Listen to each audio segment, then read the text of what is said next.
अगर ये आदमी जिंदा रह जाता तो शायद आज गांधी और बोस से भी ज्यादा मशहूर नाम इनका होता। एक ऐसा आदमी जिसके बारे में उससे मारने वाले ब्रिटिश ऑफिसर्स भी रिस्पेक्ट से बात करता था, और आज भारत के ज्यादातर लोग उसका नाम तक नहीं जानते। मैं बात कर रहा हूँ जतींद्र नाथ मुखोपाध्याय। बचपन में ही उनके पिता का देहांत हो गया और उनकी माँ ने उनको एक बात समझाई, मानुषेर सेवा ही ईश्वरेर सेवा। यही बात उनकी पूरी जिंदगी की पहचान बनकर रह गई। कॉलेज के दिनों में ही उनकी मुलाकात स्वामी विवेकानंद से हुई।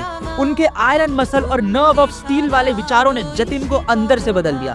उन्हें समझ आ गया था कि भारत को निडर और बलिदान देने वाला युवा चाहिए। 26 साल की उम्र में एक रॉयल बंगाल टाइगर ने पूरे इलाके में एक ऐसा डर फैला दिया कि लोग खेतों में जाने से डरने लगे। तब जतिन अकेला उस जंगल में घुस गया और हाथ में सिर्फ एक चाकू था।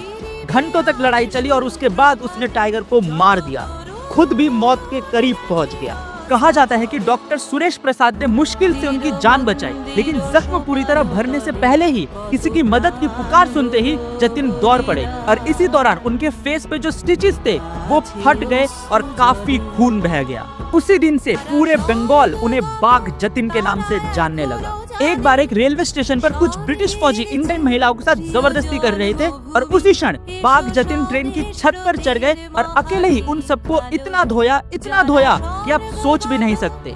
और उस दिन उन्होंने सिर्फ कुछ सिपाहियों को नहीं पीटा था, उन्होंने ब्रिटिश घमंड को चैलेंज किया था। लेकिन उनकी सबसे बड़ी लड़ाई अब शुरू हुई। दिन में वो ब्रिटिश गवर्नमेंट के राइटर्स बिल्डिंग में एक सीनियर ब्रिटिश ऑफिसर के पर्सनल सेक्रेटरी थे। रात में वही आदमी ब्रिटिश राज के खिलाफ जुगंतर जैसे सीक्रेट रेवोल्यूशनरी नेटवर्क को दोबारा खड़ा कर रहा था। 1914 में फर्स्ट वर्ल्ड वॉर शुरू हुआ और बाघ जतिन ने एक बहुत बड़ा प्लान बनाया।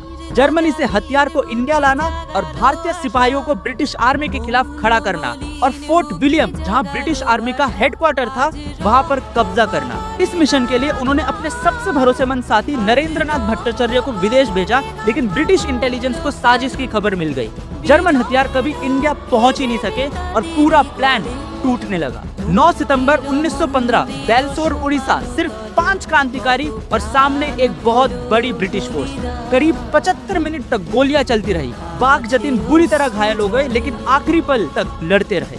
10 सितंबर 1915 के बेलसोर हॉस्पिटल में उन्होंने अपनी आखिरी सांस ली, और मरने से कुछ ही क्षण पहले उन्होंने एक बात कही जो आज भी रोंगटे खड़े कर देती है, आमरा मोरबो और जोगो जागबे, यानी हम मरेंगे और दुनिया जाग उठेगी। ये कह पाना मुश्किल है कि अगर वो जिंदा रहते तो क्या होता, लेकिन इतना जरूर है, जितना उन्होंने दिया उतना उनका नाम कभी नहीं हुआ, क्योंकि इतिहास के पन्ने हमेशा के लिए धुंधले रह गए।